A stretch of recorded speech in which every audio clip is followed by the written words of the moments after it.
आओ बताओ कि अली के कत्ल के पीछे वजूहात क्या थी?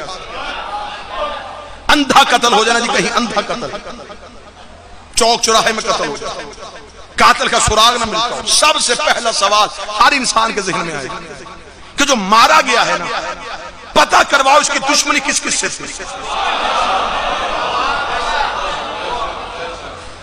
आओ अली के कत्ल की तफ्तीश यहां से शुरू करते हैं। अली की दुश्मनी किस किस से थी?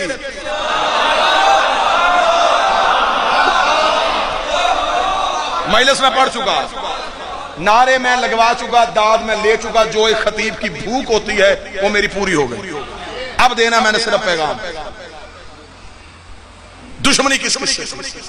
अगला सवाल फौरन, ये बात अगर मैं हक बजानब कहूं तो आप बोलेंगे। हर एक इंसान के जहन में सवाल ये आता है कि कत्ल होने से पहले इसकी आखिरी लड़ाई किससे हुई?